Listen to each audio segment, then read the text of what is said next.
I can't reveal it to you. I cannot reveal this message to you. I can stand here and speak it all day. But Jesus said, all that the Father has given me, he has delivered them unto my hand. The anointed word. What shall you do with this Jesus called Christ in this day where the Christ is moving among his people and his children are singing a new song outside the church ages, outside of all those doctrines which we'll get into in just a minute? Outside of all these things, we are singing a song. We are piping a song that they do not understand. You know why they didn't dance to it? They couldn't dance to it. Amen. That's right. I can just have a good time with it. I can just dance, be free. Hallelujah. Can you dance to it?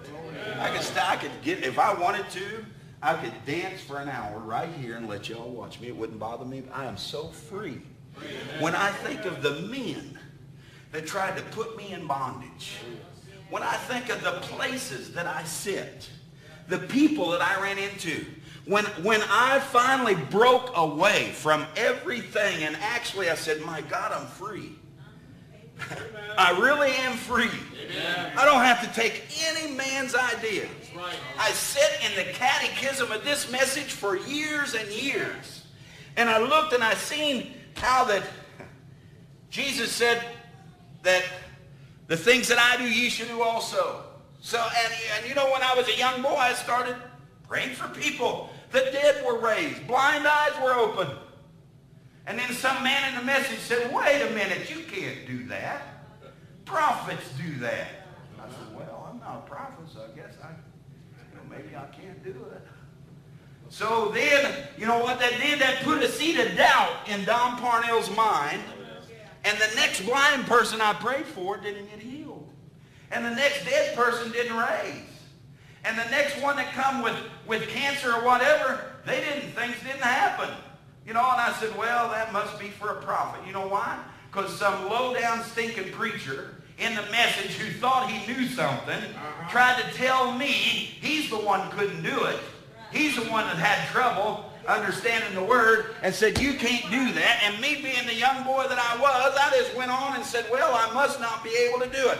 There were so many things that we walked right over top of and we let some man tell us, you don't have this or you don't have that.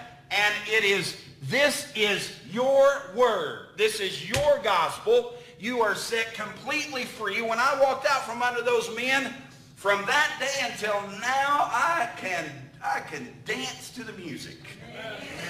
Amen. I couldn't dance before because I was told that's not for you. Healing is not for you. Oh, the revival's over. You can't go out there and get anybody. Nobody's going to listen. When I started seeing this new message, a new day to a new generation, and it has gone all over the world. Literal hundreds of thousands of people.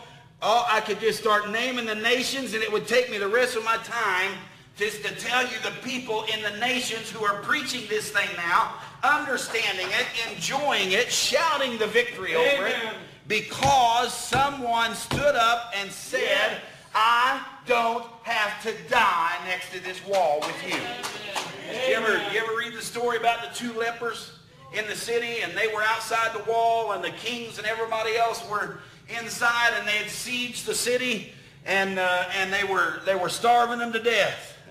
Well, the lepers were outside the wall, and everybody would throw their garbage over the wall, you know, day after day after day, so the lepers and all of them outside could eat, because they didn't want them inside the city spreading their disease. Well, you know, they started getting siege, and no one's throwing any garbage over the wall. No one was throwing any food over the wall to them. No one was coming out to see them. And there they were outside the wall, and so those lepers, they sit there, and one looked at the other and said, you know what? Said, if we sit here, we're going to die. We're going to die. We need to do something. And they said, well, if we sit here, we die. If we go out there, we die. So they said, well, I'd rather die going out there and let the enemy kill me as to sit here on this wall and die. So you know what? They started out there. Well, God had moved on the enemy and had taken the breath out of every one of them. And when those lepers made a move, when they got over there, they found the enemy laying dead and got all the victuals, all the food, everything was theirs for the taking because they got up and moved. Amen. And that's what I did. I said to myself, I am going to move. I don't care. Everybody's telling me you're going to die. Your ministry's going to die. No one's going to listen to you.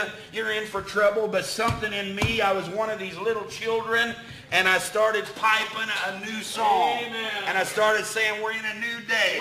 We're not in a judgment day. I'm not in Noah's day any longer. I'm not in the days of Sodom any longer. I'm not in the judgment days any longer. I've passed to the other side.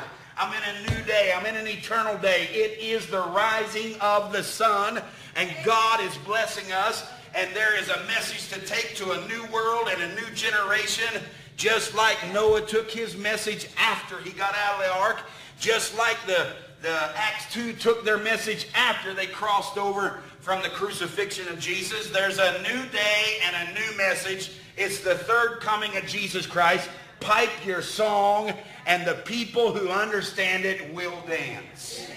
Amen.